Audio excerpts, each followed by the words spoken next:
จะเฉลยให้สุนทรฝากธรรมนี้มาช่วยย้ำเตือนอย่าลืมอย่าเลือนน้ำคำที่คำสอนสังคมวุ่นวายสุดแสนอาวรณ์วันกลัวโลกจะรุ่มร้อนวันคำจะลับลอย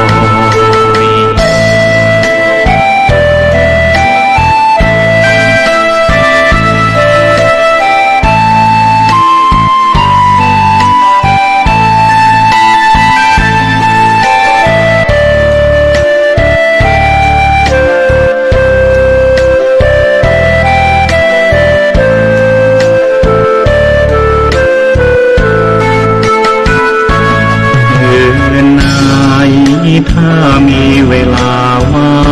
งจดหมายมาบ้างอย่าทำเงียบเฉยหรือโทรศัพท์เข้ามาติชมเชย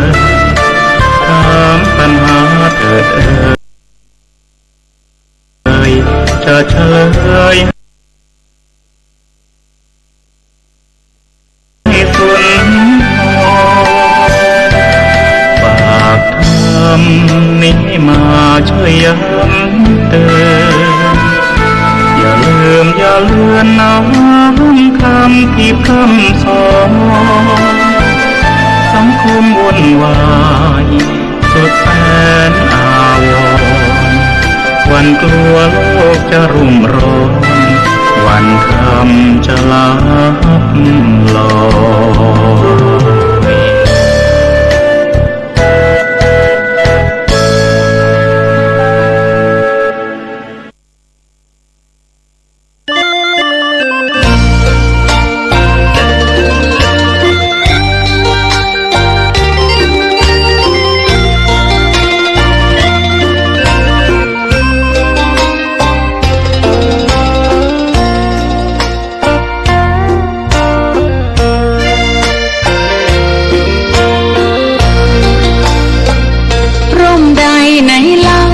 จะเย็นเท่าร่มโพทองทั่วลาศรัทธายกย่องร่มของพุทธศาสนายิ่งกว่าร่มใดกันแดดไฟฝนลมนาแผ่กิ่งก้านสาขาปกคลุมประชาทุกชีวิตเย็นใดไหนเล่าจะเทียมเท่าเย็นใจ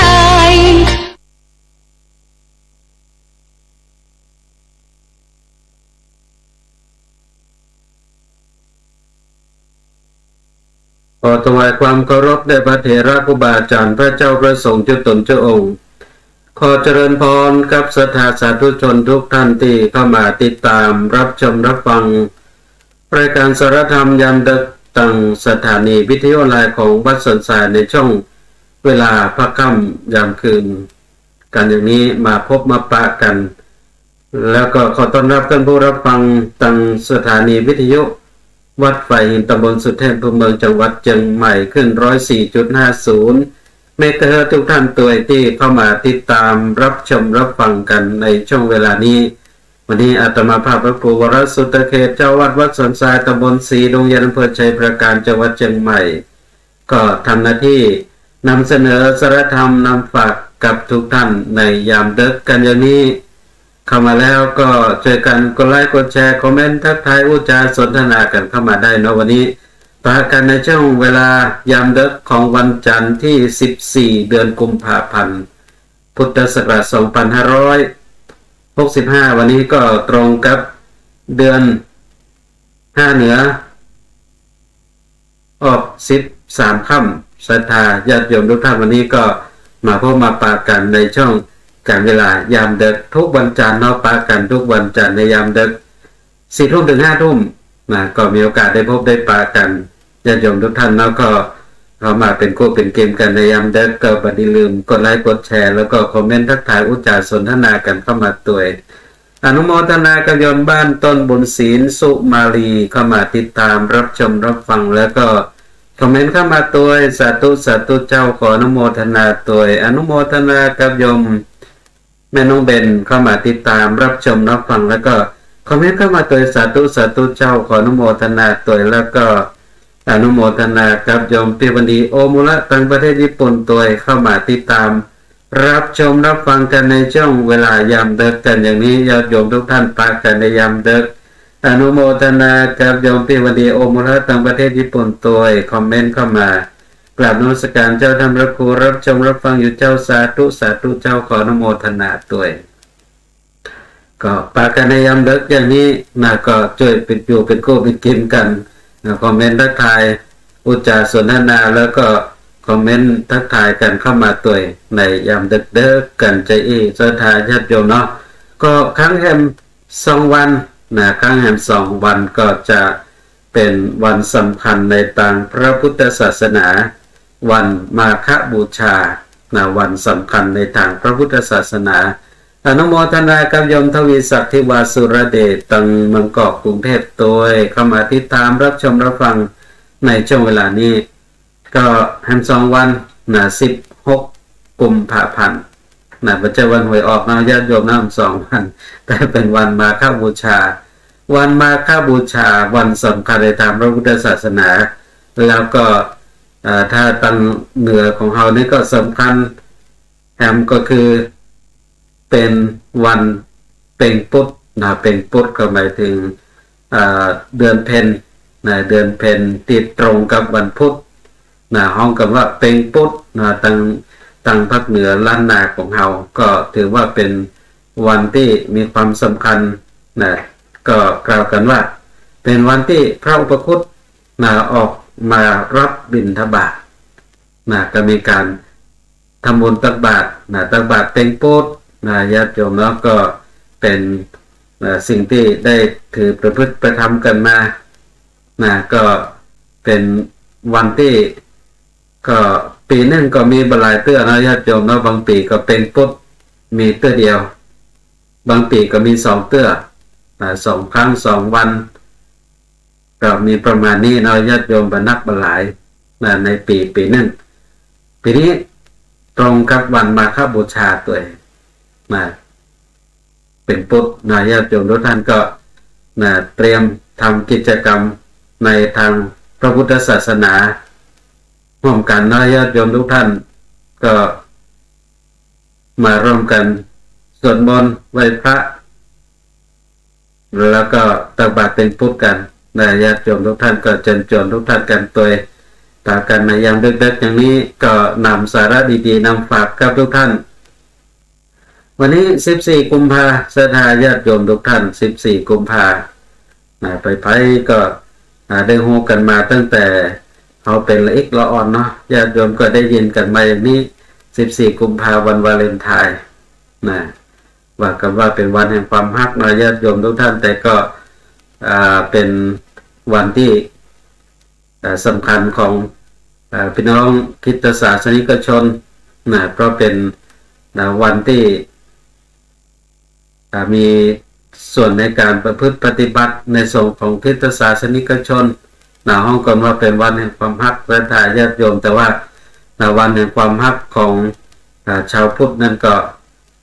16 กุมภาพันธ์วันมาฆบูชาเป็นวันแห่งความรักฮักที่บริสุทธิ์ในองค์สมเด็จพระสัมมาสัมพุทธเจ้าเนาะศรัทธาญาติโยมทุกท่านว่าในเรื่องของความรักนั้นญาติโยมในทางพระพุทธศาสนานั้นกล่าวว่าในเรื่องของความรักไว้หลายรูปแบบในการศรัทธาญาติโยมทุกท่านอันดับแรกนั้นก็คือความรักของพ่อของแม่ที่มีต่อลูกและความรัก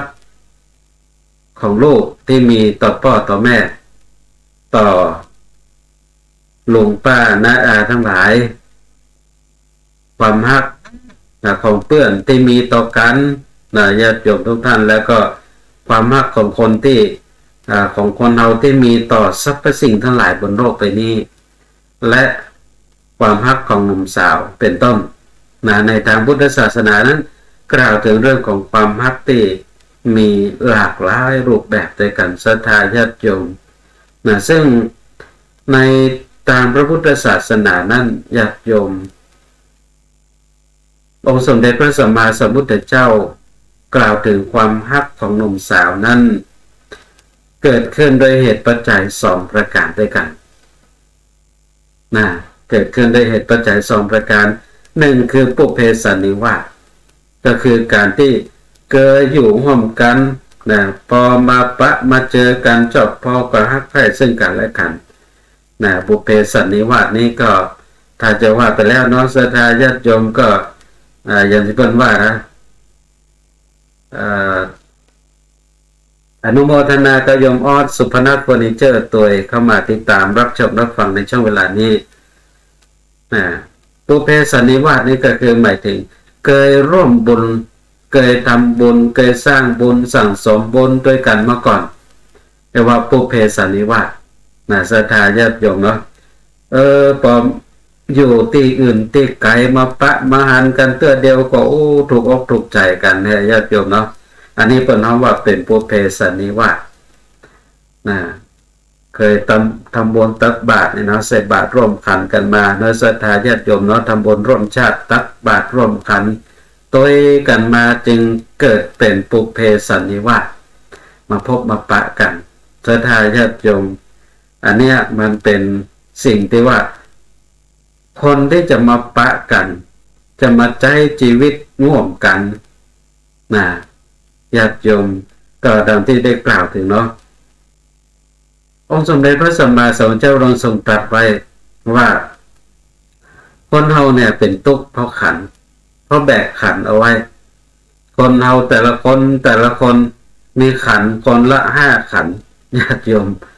มีขันคนละ5ขันรูปเวทนาสัญญาสังขารวิญญาณ5ขันนั่นแหละญาติโยมเฮาเป็นทุกข์เพราะแบกขันทั้ง5องค์สมเด็จพระสัมมาสัมพุทธเจ้าตรัสไว้สังขารเป็นของนักเน้อถ้าเอาแบกไว้แบกเอาไว้ญาติโยมเนาะขันธ์5นี่เป็นของนักถ้าเอาแบกขันธ์เอาไว้ก็นักศรัทธาญาติโยมอยู่คนเดียวก็5ขันธ์ก็ทุกข์พออยู่แล้วเนาะญาติโยมเราต้องบำรุงต้องดูแลธาตุขันธ์ทั้ง5รูปเวทนาสัญญาสังขารวิญญาณก็ต้องพอคอยดูแลเป็นทุกข์เพราะขันธ์ทั้ง5คนเดียวก็ทุกข์แล้วญาติโยมพอมาปะกันปุพเพสันนิวาสมาปะกันถูกคอถูกอกถูกใจกันมาแต่งงานอยู่ด้วยกันศรัทธาญาติโยมเอามาแต่5ขันธ์แล้วอยู่ด้วยกัน2คน10ขันธ์ญาติโยมมันบ่ตกไปมันฮู้ไปแล้วญาติโยมเนาะอนุโมทนากับโยมวันเพ็ญจันทร์ประเสริฐเข้ามาติดตามรับชมรับฟังในช่วงเวลานี้ตัวเองก็แค่5ขันธ์ก็ตกพอแล้วลำบากพออยู่แล้วเอามาแถม5ขันธ์บวกกันได้10ขันธ์ได้ญาติโยมเนาะพอ10ขันธ์นี่นักแก่ถ้าดูแลบดีบำรุงรักษาบดีเป็นไดขันจะแตกล่ะญาติโยมแล้วขันจะแตกเพื่อนเราว่าบางพ่อเนี่ยเป็นกู้สร้างกู้สมอยู่ด้วยกันบางพ่อเป็นกู้ทุกข์กู้ยากบางพ่อก็เป็นเปิ้นเฮาเป็นผัวเพศแม่ยักษ์อยู่ด้วยกันพวกก๊อกเมียแก้วอยู่ด้วยกันญาติโยมเอาแล้วตุกแต่ญาติโยมพิษหนัวกันเดี๋ยวก็พิษหนัวกันเป็นบุกเป็นตีกันศรัทธาญาติโยมหัวปุดหัวโนตาเขียวเป็นถ้วยเป็นถาดแตกแล้วเสียแฮมซื้อมาใหม่จะได้ก็ตึงบัลละกันญาติโยมมันเป็นกู้กันในแล้ว เป็นกู้ตกกู้ยากกู้เป็นกู้กรรมอยู่ด้วยกันจะได้ก็ตึงบัลละกันญาติโยมเพราะมันเป็นอย่างนี้เรามาปะกันก็ชอบพอกัน เรียกว่าเป็นปุเพสันนิวาสถ้าเป็นกรรมสมัยมันเป็นเพราะว่าเคมีมันตรงกันอะไรอย่างนี้นะอนุโมทนากับโยมวันดีบงปวนเข้ามาติดตามรับชมรับฟังแล้วก็คอมเมนต์เข้ามาตัวสาธุสาธุเจ้าแล้วก็ได้แชร์ไปแหมนึ่งแชร์ขออนุโมทนาตัวอนุโมทนากับโยมวันเพ็ญจันทร์ประเสริฐเนาะก็ได้คอมเมนต์เข้ามากับสาธุเจ้าแล้วก็ได้แชร์ต่อไปแหมนึ่งแชร์ขออนุโมทนาตัวอนุโมทนากับโยมสมศักดิ์ใจรินก็มาติดตามรับชมรับฟังในช่วงเวลานี้ญาติโยมทุกท่านเพราะเคยทำบุญร่วมชาติตักบาตรร่วมกันมาเรียกว่าเคยสั่งสมบุญมาด้วยกันเป็นห้องว่าปุเพสันนิวาสหรือปุเพอารวาสนี่แหละญาติโยมเนาะมาปะกันเพื่อเดียวก็รู้สึกถูกจิตถูกใจกันแล้วดังบัดตันได้อู้ได้จ๋าเพียงแค่หันหน้าก็ชอบพอกันแล้วเปิ้นฮ้อเป็นปุเพสันนิวาสแต่ก็ยังว่าเนาะญาติโยมทั้งเตื้อก็ปะกันเจ้าปุเพสันนิวาสอายุ10ปลายปะกันได้อยู่ด้วยกันแล้วบางพ่องเพื่อจะปะกันศรัทธาญาติโยม50 60ปะกันบางพ่องหันในข่าวเนาะว่า70 80นึงมาปะกันในญาติโยมมีอยู่กู้หนึ่งที่กำลังเป็นข่าวมาหลายสัปดาห์แล้วเนาะแต่ก็เรียกว่ากลายเป็นคนดังไปแล้วกู้ฝ่ายปลดจ่ายนี่อายุน้มระยะโยมเนาะส่วนฝ่ายไม่ยิงอายุนักแล้วก็นักกว่ากันว่าเป็น30 ปีปะกันก็ฮักกันชอบพอกันแต่ว่าปุเพสันนิวาสนี่แหละญาติโยมบางพ่องก็ไปว่าเปิ้นเนาะไปจุละอ่อนกะบางพ่องก็ว่าละอ่อนมันอย่างว่าอันตะล่ำไปเหลือมาชอบคนบ่เท่าขนาดนั้นญาติโยมของเจ้าอี้ว่ากันมาได้ เป็นปุเพสันนิวาสเคยร่วมทำบุญร่วมชาติตักบาตรร่วมกันมาก่อนแต่ว่าเพื่อจะมาปะกันมันช่องการเวลามันต่างกันแต่เรื่องของเคมีมันตรงกันน้อยศรัทธาญาติโยมก็เลยอยู่กินด้วยกันอันนี้เป็นเหตุปัจจัยแรกที่องค์สมเด็จพระสัมมาสัมพุทธเจ้ากล่าวถึงเรื่องของความรักของหนุ่มสาวที่เกิดขึ้นอาศัยเหตุปัจจัย2ประการ1คือปุเพสันนิวาส2ปัจจุปนหิตายะปัจจุปนหิตายะซึ่งก็หมายถึงการเกื้อกูลกันในปัจจุบันเพราะเกิดเกื้อกูลช่วยเหลือกันหันน้ำจิตน้ำใจคนนี้มันน้ำใจดีมันช่วยเหลือเฮามีน้ำจิตน้ำใจให้เฮานี่ศรัทธาญาติโยมมาพบมาเจอกันแล้วได้หันนิสัยใจคอกันผมรู้สึกฮักชอบปลูกต้นฮักให้งอกงามก็เพราะปัจจุปนหิตายะได้เกื้อกูลได้ช่วยเหลือกันในปัจจุบันเนี่ยศรัทธาญาติโยมเรื่องของความฮักของหนุ่มของสาวที่อยู่แต่กินด้วยกันปะกันฮักกันนี่องค์สมเด็จพระสัมมาสัมพุทธเจ้าทรงตรัสไว้อย่างนี้ว่ามีด้วยเหตุ2ประการ2ปัจจัย2ประการนี้ซึ่งจำได้เคยแปลในธรรมบทนะแปลบาลีตอนเรียนบาลีก็มีอยู่ในธรรมบทว่าในเรื่องของเหตุปัจจัย2ประการว่าในเรื่องของความฮัก1ก็คือปุเพสันนิวาสเพราะเคยทำบุญร่วมชาติตักบาตรร่วมกันมาก่อน2ปัจจุปนหิตายะเกื้อกูลกันในปัจจุบันได้ช่วยเหลือกัน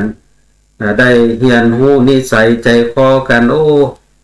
เป็นคนดีเป็นคนดีเป็นคนนิสัยใจคอดีก็เลยปลูกต้นฮักให้งอกงามศรัทธาญาติโยมเมื่อฮักกันแล้วก็เกื้อกูลนำไปสู่การแต่งงานอยู่กินด้วยกันตามวัฒนธรรมเพื่อ คือเกียรติซึ่งกันและการสร้างครอบครัวที่อบอุ่นอยู่ในกระแสโลกที่มนุษย์ทั่วไปดำรงอยู่ก่อนที่จะพัฒนาตัวเก่าเป็นกัลยาณชนในโลกมีแต่ความดีงามญาติโยมทุกท่านอยู่ด้วยกันนั่นก็อย่างที่ได้กล่าวถึงเนาะ10 ขันธ์10 ขันธ์อยู่ด้วยกันมันก็ต้องลำบากน้อยญาติโยมเนาะต้องใช้เทคนิควิธีการที่จะอยู่ด้วยกันอยู่จะได้อยู่ให้ยืนยาว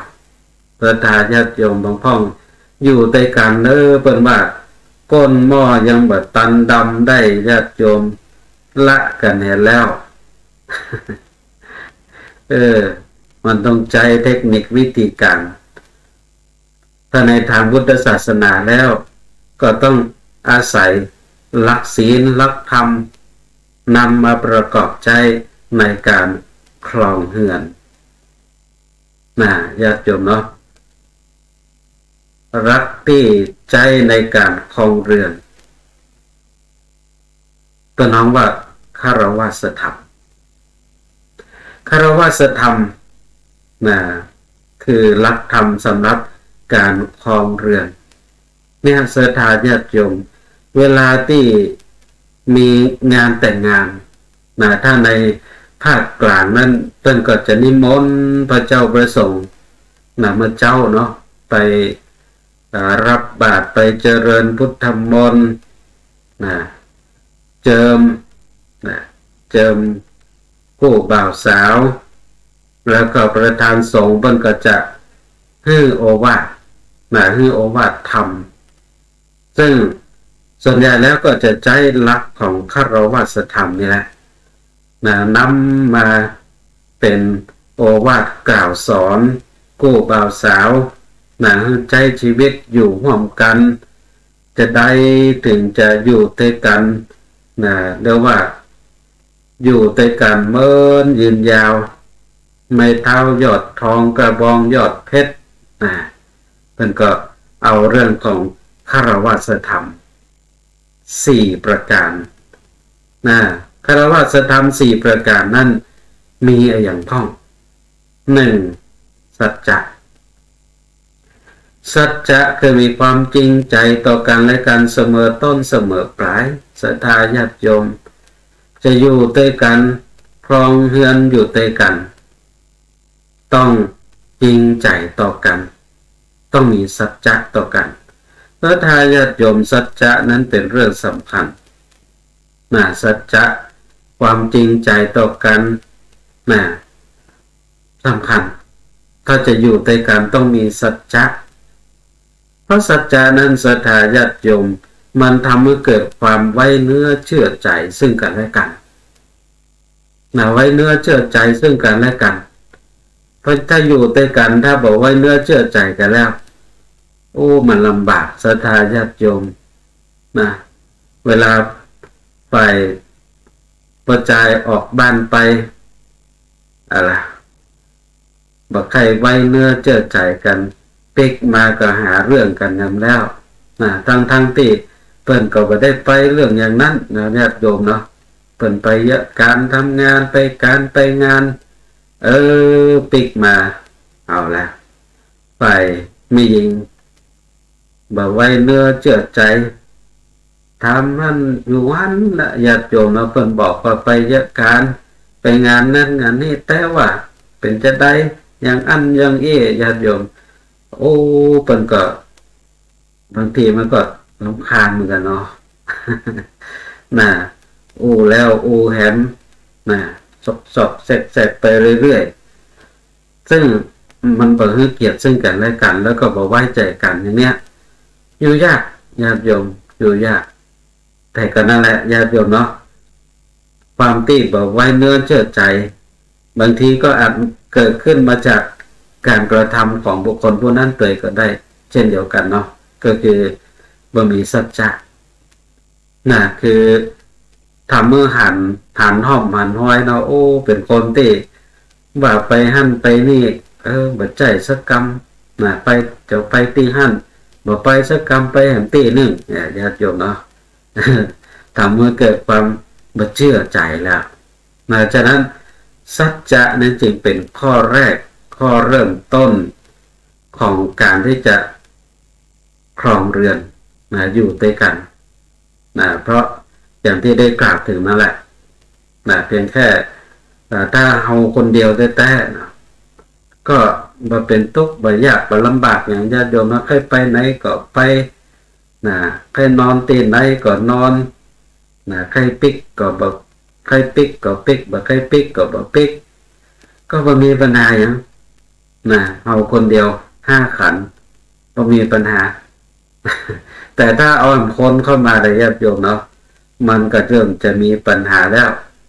เพราะมันกลายเป็น10ขันแล้ว10ขัน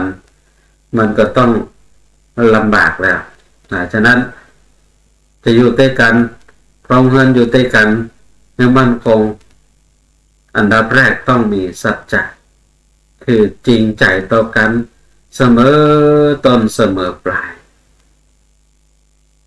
ข้อที่2ธรรมะจากสัจจะมาถึงธรรมะ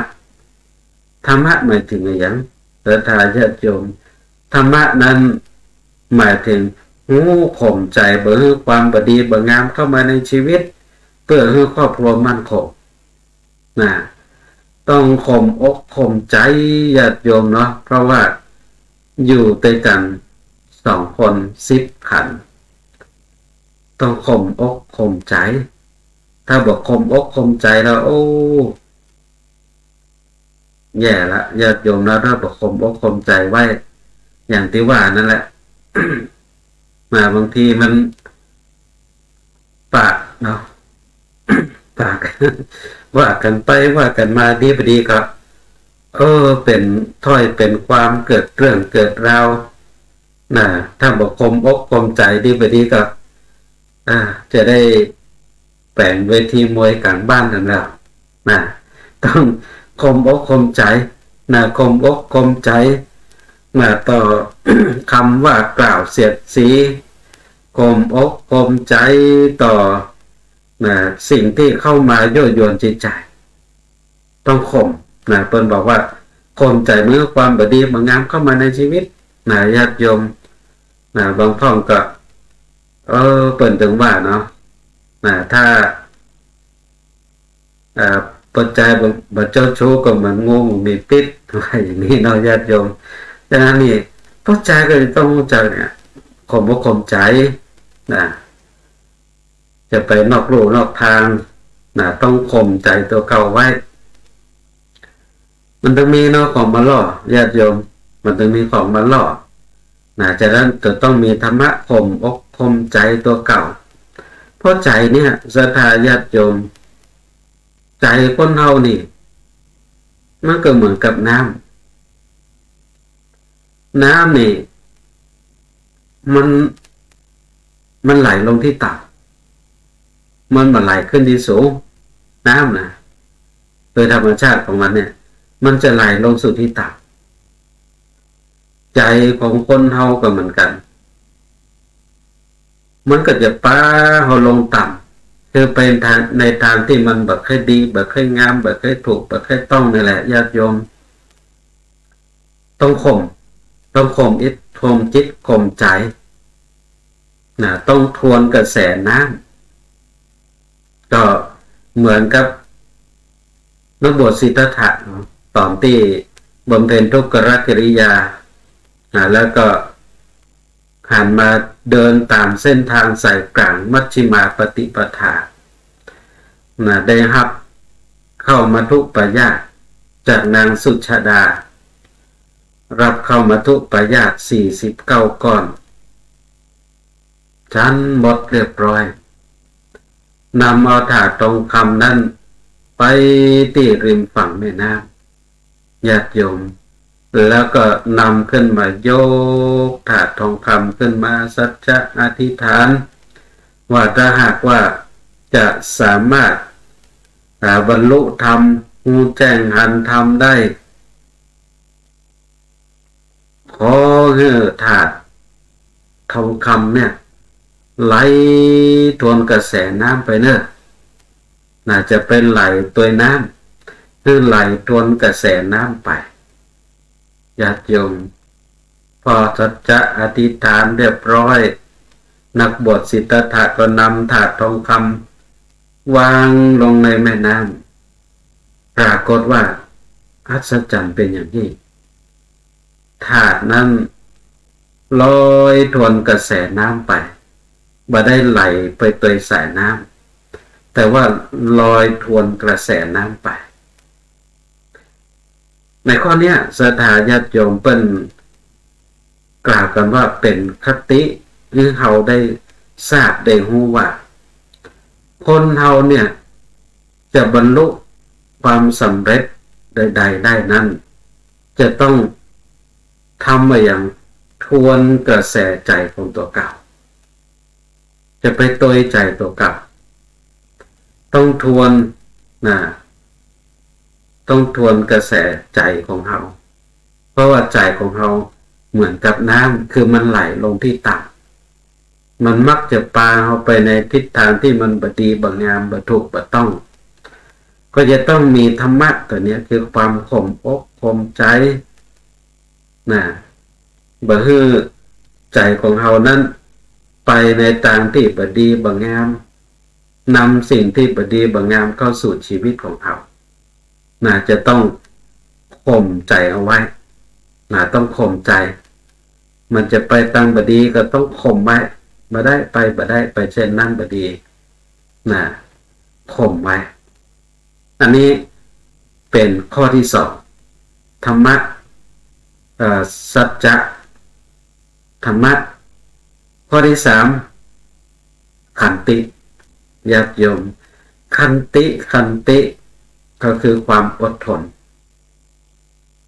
ซึ่งเป็นเปรียบเทียบเนาะถ้าว่าไผ่บ่อดทนก็ขันแตกนะญาติโยมเนาะขันติคือความอดทนในหน้าที่การงานมีความขยันหมั่นเพียรคนที่จะยังฐานะครอบครัวให้มั่นคงอยู่ได้นั้นจะต้องมีขันติมือมีความอดทนในหน้าที่การงานญาติโยมเยอะการทำงานต้องอดทนอดทนต่อความเหนื่อยยากลำบากแน่นอนญาติโยมเยอะการทำงานมันตึงเหนื่อยยากลำบากหรือว่าการงานใดมันตึงต้องใจความอดทนถ้าเยอะการกลางแดดกลางแจ้งญาติโยมก็ต้องอดทนต่อความร้อนโดยเฉพาะเจ้าให้เจ้านาที่เป็นว่าเนาะหลังสู่ฟ้าหน้าสู่ดินอดทนญาติโยมต้องอดทนต่อความเหนื่อยยากลำบากด้วยสภาวะของอากาศบอกว่าจะฝนตกแดดออกอย่างไรก็ตามก็ต้องอดทนเยอะการทำงานสถาญาติโยมถ้าทำงานอยู่ในห้องมันก็มีช่องทางของมันนี่แหละต้องอดทนญาติโยมอยู่ในห้องก็มีเรื่องต้องลำบากเหมือนกันงานทุกงานบ่ได้ง่ายแต่ต้องอาศัยความอดทนยิ่งนั่งยุคสมัยใหม่เนาะเป็นออฟฟิศซินโดรมเนี่ยญาติโยมเนาะอยู่ทำงานอยู่ในออฟฟิศอยู่ในห้องทำงานก็ต้องอดทนเหมือนกันญาติโยมตั้งแต่นั่งพิมพ์ดีดนั่งพิมพ์คอมพิวเตอร์มันก็ต้องใช้ความอดทนเหมือนกันมันก็ปวดก็เมื่อยตาก็เช่นเดียวกันเนาะโดนแสงสีฟ้าของหน้าจอคอมพิวเตอร์ต่างๆก็หน้ามืดถึงกันญาติโยมอดทนลำบากตรากตรำจะได้ก็ต้องอดทนต่อการต่องานอดทนอย่างแฮม อดทนต่อคำตำหนิติว่าศรัทธาญาติโยมอดทนคำตำหนิติว่าคำด่าคำอู้เสียดสีทุกสิ่งทุกอย่างอดทนอยู่ในครอบครัวก็ซ้ำให้ศรัทธาญาติโยมก็ต้องอดทนเป็นเมียก็ต้องอดทนถ้าผัวจะว่าพ่องอดทนเป็นผัวก็เหมือนกันก็ต้องอดทนถ้าเมียว่าต้องอดทนจะไปโกรธจะไปเกลียดอย่างเพิ่นว่าเนาะถ้าผัวเป็นไฟก็เมียเป็นน้ำดับเนี่ยญาติโยมเมื่อใจปิดไฟต่อไฟก็มากันแล้วก็แบบนี้ญาติโยมไม่หมดไม่หมดเหลือต้องอดทนต่อคำว่ากับเฮาคนว่ากับเฮาก็ต้องอดทนบางพ่องไปอยู่ตัวพ่อเมียแม่เมียก็ต้องอดทนเวลาพ่อเพิ่นว่าก็อดทนเวลาพ่อผัวแม่ผัวว่าก็ต้องอดทนนี่แหละถ้าบ่อดทนก็ลำบากอยู่ยาก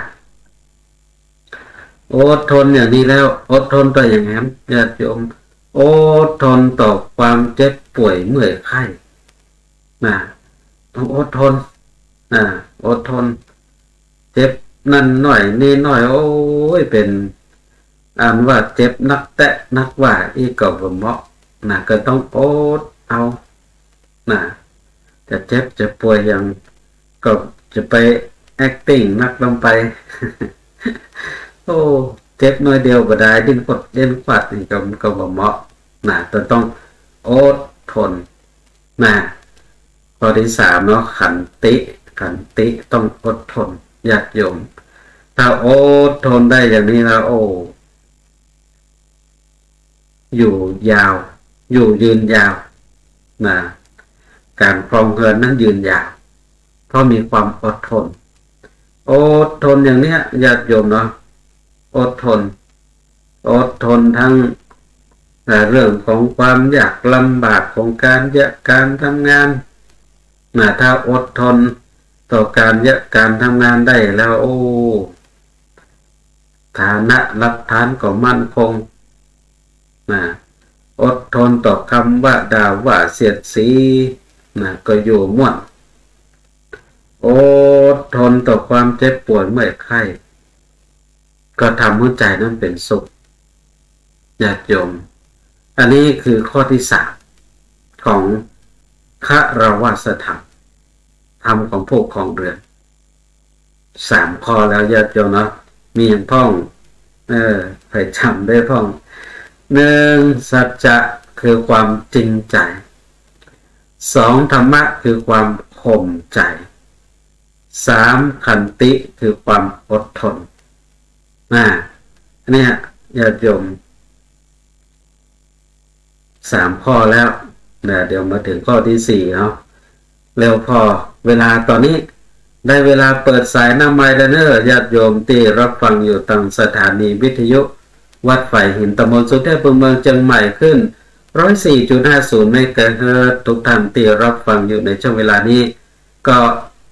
โทรศัพท์เข้ามาได้เนอะเปิดสายหน้าใหม่เรียบร้อยที่เบอร์โทรศัพท์0898523498 เนอะ0898523498 เนอะญาติโยมทุกท่านที่รับฟังอยู่ในช่วงเวลานี้จะโทรศัพท์เข้ามาอุจาสนทนากันก็เชิญได้เนอะญาติโยมทุกท่านเชิญได้ในช่วงเวลานี้เปิดสายหน้าใหม่เรียบร้อยรับฟังอยู่ที่ไหนรับฟังอยู่ตรงใดเป็นจะได้พ้องเสียงชัดเจนดีหรือไม่อากาศตั้งปูนเป็นจะได้พ้องโทรเข้ามาอุจาสนทนากันได้เนอะญาติโยมทุกท่านในช่วงเวลายามดึกของวันนี้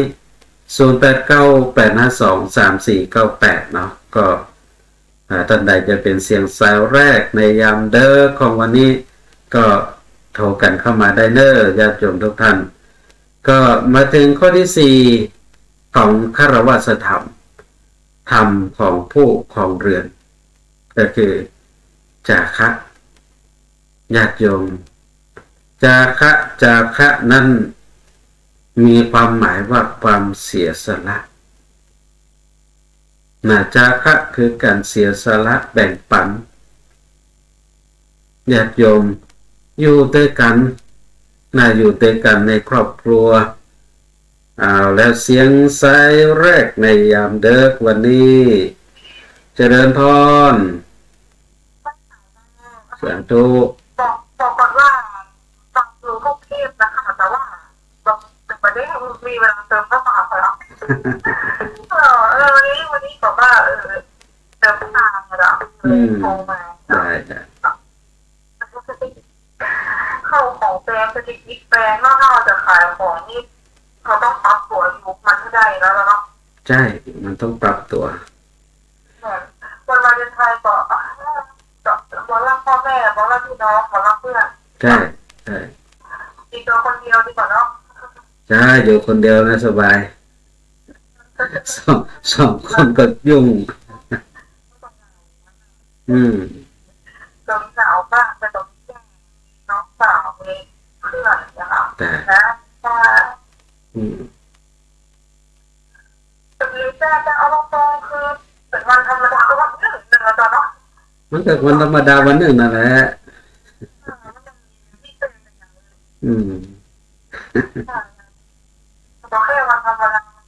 ใช่ก็ยังเป็นวันที่เราต้องดิ้นรนเพื่อการอยู่ต่อบนโลกใบนี้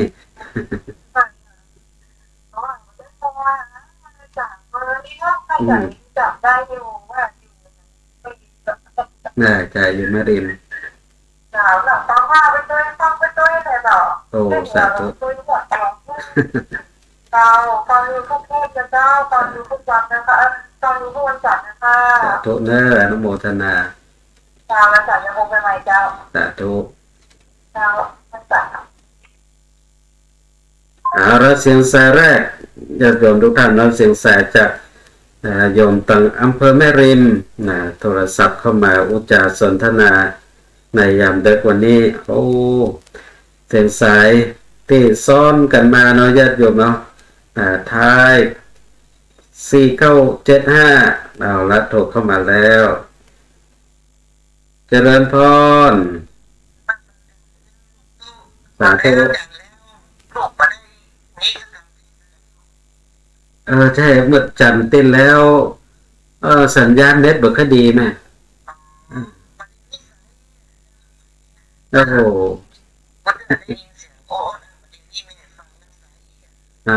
เสียงใสชัดเจน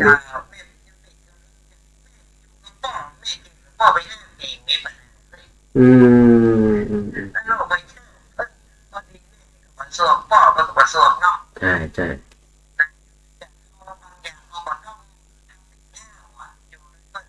ใช่ใช่ใช่ต้องอย่างนั้น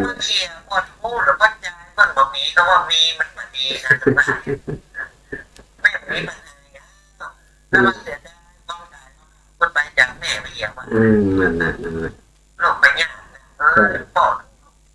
ไม่อยู่ที่ตัวเราไม่ยิงเราหมดทุกที่มันก็มีปัญหาใช่ใช่มันไปเยี่ยมกันจะไม่มีมันพอดีเนาะใช่เพราะว่าแม่ก็เป็นประสวกพ่อเป็นประสวกเนี่ยสาธุเนอยังแม่เนอสาธุ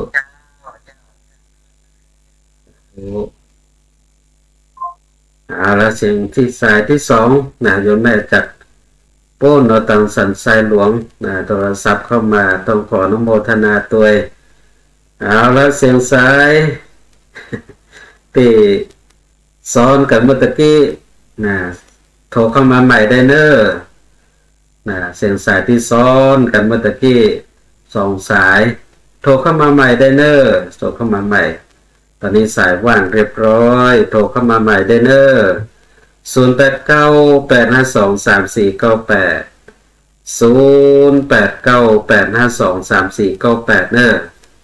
เสียงสายที่ซ้อนกันเมื่อตะกี้ต อนนี้สายว่างแล้วโทรเข้ามาใหม่ได้เนอะ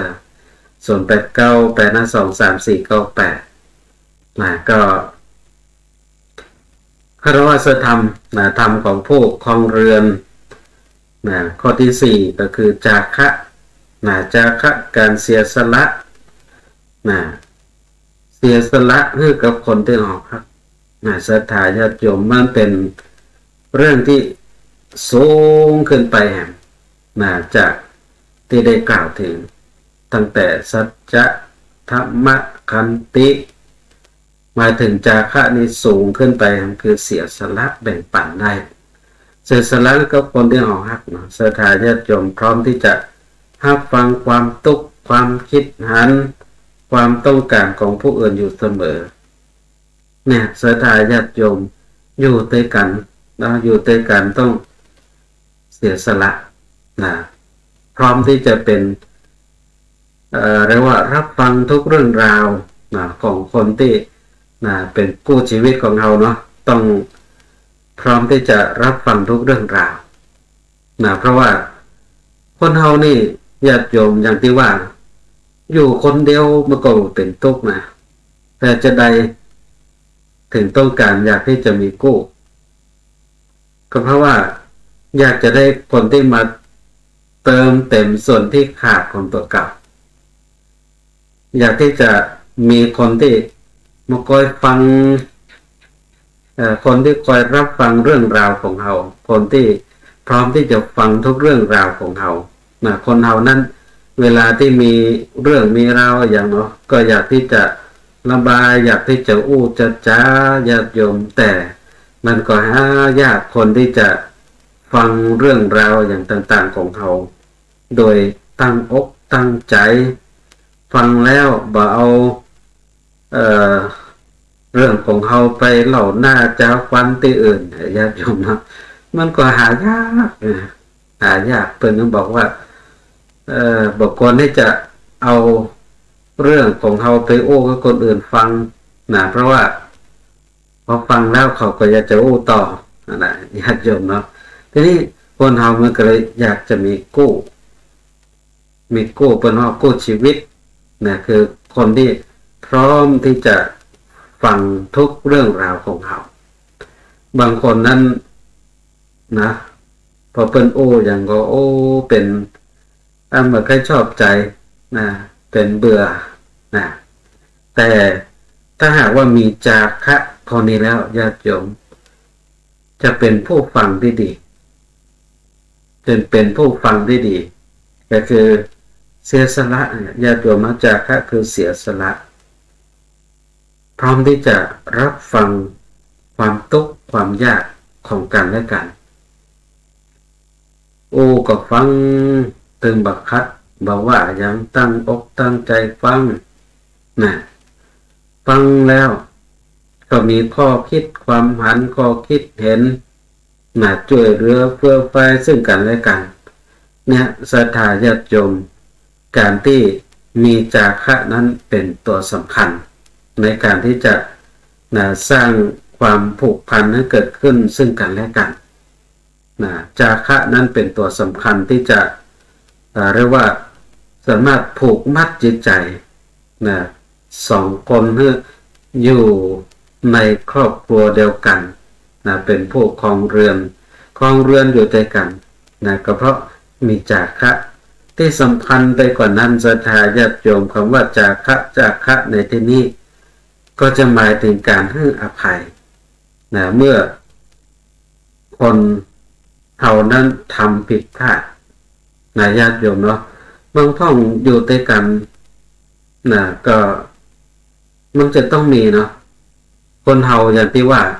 สีตีนยังงูพลาดนักปราชญ์ยังงูเผลอนับภาษาอย่างกับคนธรรมดาอย่างเฮาที่มันจะเปิดพิษเปิดพลาดกันพ่องมันเป็นไปได้เนาะมันก็ต้องมีพิษมีพลาดกันพ่องพอพิษพลาดกันไปแล้วสำคัญก็คือ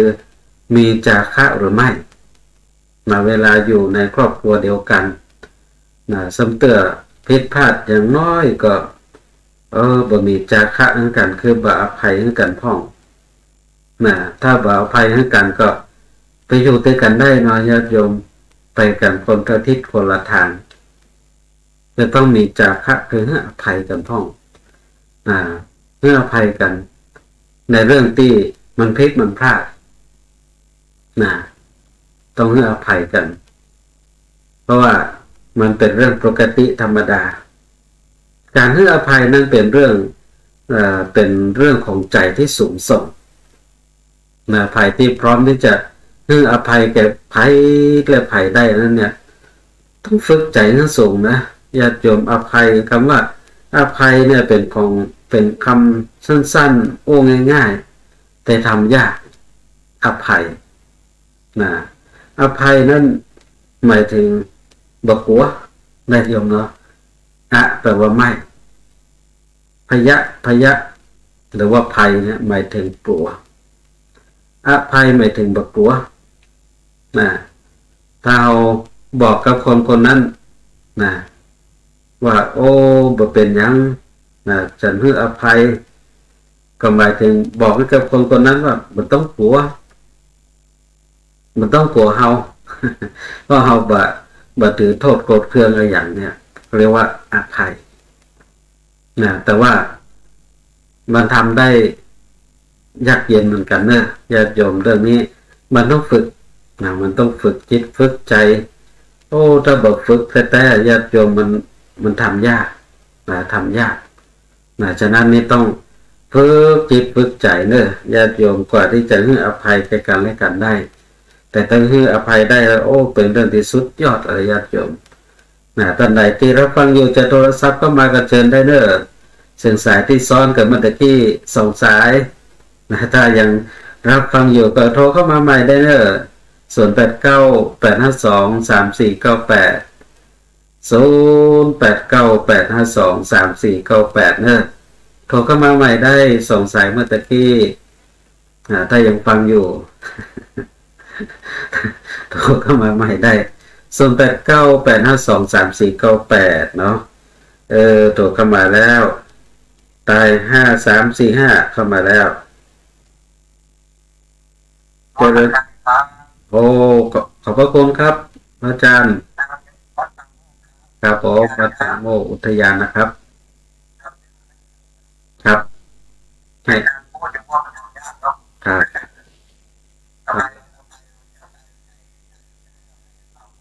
ครับบางทีก็ปากบอกว่าอภัยแต่ใจนะมันยากครับผมครับผมครับขอบพระคุณครับเสียงสายที่3ในยามดึกวันนี้เสียงสายจากท่านอาจารย์ตังโป้นตังปังโมนะตังอุทยานที่เชียงดาวก็ต้องขอบคุณเป็นอย่างยิ่งติดตามรับฟังโทรศัพท์เข้ามาอุจจาสนทนาก็และเสียงสายที่4ในยามดึกวันนี้เจริญพรโอ้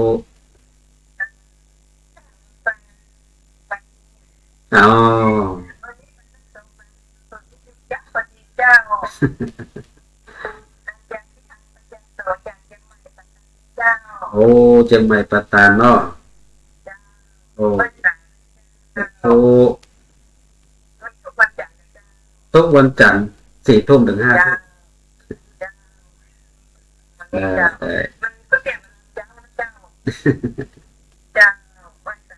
สาธุอนุโมทนา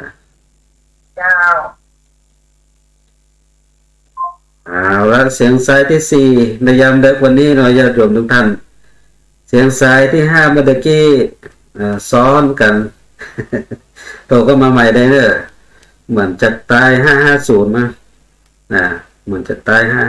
550โทรเข้ามาใหม่ได้เด้อเสียงสายเมื่อกี้มันซ้อนกันเนาะโทรเข้ามาใหม่ได้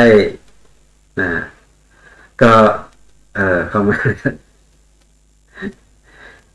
เจริญพรโอ้ได้ อนุโมทนาแม่เนอร์อนุโมทนาสาธุเสียงสายที่5ปุ้นสันการสกแปงโทรศัพท์เข้ามาบอกว่าไม่ได้ฟังไลฟ์จำแล้วไม่ได้โทรเนาะก็ต้องขออนุโมทนาตัวรับฟังกันโทรเข้ามาเป็นคู่เป็นกิมกันในยามดึกอย่างนี้ต้องขออนุโมทนากับทุกท่านเป็นอย่างยิ่งท่านใดที่รับฟังอยู่จะโทรศัพท์เข้ามาก็ยังโทรได้เนอะยังได้แถมสักสายหนึ่งเนาะแถมสักสายหนึ่งก็จะโทรศัพท์เข้ามาก็เจอได้0898523498ญาติโยมทุกท่านเนาะการให้อภัยอย่างที่ท่านอาจารย์ตังปังโมได้กล่าวถึงเมื่อกี้เนาะเป็นเรื่องที่ง่ายแต่ทำยากปากบอกว่าให้อภัยแต่ใจนั้นทำได้หรือไม่ยังต้องพิสูจน์ยังต้องคอยดูบางทีปากเนี่ยอภัยญาติโยมนะแต่ว่าถ้าในใจนั้นยัง ยังไฟคลุกกลุ่นอยู่ยังบดับมอดอย่างนี้น้อยญาติโยมมันก็คงจะทำได้ยากฉะนั้นถ้าหากว่าใครๆบนโลกใบนี้สามารถให้อภัยแก่กันและกันได้อยู่บนโลกนี้คงจะมีความสุขอย่างยิ่งและญาติโยมเนาะยิ่งในสังคมเฮายุคปัจจุบันนี้ก็ยิ่งสำหายนะญาติโยมเนาะพอเตอร์บอกว่าจะเป็นสังคมในระดับไหนเนาะบอกว่าจะเป็นในชุมชนสังคมหมู่บ้านในตำบลในอำเภอจังหวัดประเทศก็จะหันภาพของการว่าให้อภัยกันได้หรือไม่จะใดยิ่งภาพใหญ่ในระดับประเทศก็ยิ่งหันเนาะญาติโยมยิ่งหันชัดเจนว่าปากก็ว่าพร้อมจะให้อภัยแต่ว่าใจนั้นยังหาที่จะให้อภัยมาได้นะญาติโยมทุกท่านอนุโมทนากับโยมจันชัยอาถรรพ์เข้ามาติดตามรับชมรับฟังคอมเมนต์เข้ามาตัวกราบไหว้สาเจ้ารับฟังทางคลื่นวิทยุ104วัดไฟเห็นชัดเจนเจ้าขออนุโมทนาเจเนอร์คุณโยมฟังทางคลื่น104.50เนาะฟังทางคลื่น104.50เพิ่นก็ถ่ายทอดสดอยู่ในเวลานี้แล้วก็โป้นทาง YouTube ตัวต้องขออนุโมทนากับทุกท่านเอาละเดี๋ยวพอเวลามาถึงช่วงท้ายรายการแล้วญาติโยมทุกท่านวันนี้นำเสนอเรื่องราวเกี่ยวกับเรื่องของวาเลนไทน์วันในความฮักกันจะได้ฮักเมื่อเป็นสุขญาติโยมทุกท่านก็ต้องใจหลักธรรมคารวะธรรม4ประการสัจจะธรรมะขันติจาคะมาประกอบใจในการครองคารวะยาวเงินเพื่ออยู่เย็นเป็นสุขและอยู่ยืดยาวไม่เท้ายอดทองกระบอกยอดเพชรเอาฝากกับทุกท่านไว้ในวันในความฮักในทางพระพุทธศาสนาเนาะญาติโยมเอาหลักธรรมนี้ไปประกอบใจรับรองว่าชีวิตครอบครัวอยู่ยืนยาวและก็เป็นสุขอย่างแน่นอนก็เวลาหมดเวลาเนาะญาติโยมทุกท่านต้องขอบพระคุณพระเถระครูบาอาจารย์พระเจ้าพระสงฆ์เจ้าตนเจ้าองค์ที่เข้ามาติดตามรับชมรับฟังแล้วก็อนุโมทนากับศรัทธาญาติโยมทุกท่านตัวที่เข้ามาติดตามรับชมรับฟังแล้วก็กดไลค์กดแชร์คอมเมนต์ทักทายอุจจาสนทนากันเข้ามาในช่วงการเวลานี้ตัวและก็ต้องขอบพระคุณครูบาอาจารย์และที่ติดตามรับฟังทางสถานีวิทยุวัดไฟหินเครื่อง104.50เมกะเฮิรตซ์ตัวแล้วก็ศรัทธาญาติโยมที่รับฟังทางสถานีวิทยุวัดไฟหิน104.50เมกะเฮิรตซ์ทุกท่านตัวที่ติดตามรับฟังแล้วก็โทรศัพท์เข้ามาอุจจาสนทนากันในยามดึกวันนี้ตัวเวลาหมดเวลาเนาะอาตมาภาพพระครูวรสุทธิเทศก็คงจะนำรายการสารธรรมยามดึกจากนาท่านผู้ฟังกันไปด้วยกับเวลาเพียงเท่านี้ขอทุกท่านจงประสบแต่ความสุขความเจริญโชคดีมีใจอยู่เย็นเป็นสุขเหมือนกันทุกท่านทุกคนและขอทุกท่านจงเจริญในธรรมในองค์สมเด็จพระสัมมาสัมพุทธเจ้ายิ่งขึ้นไปก็ขอ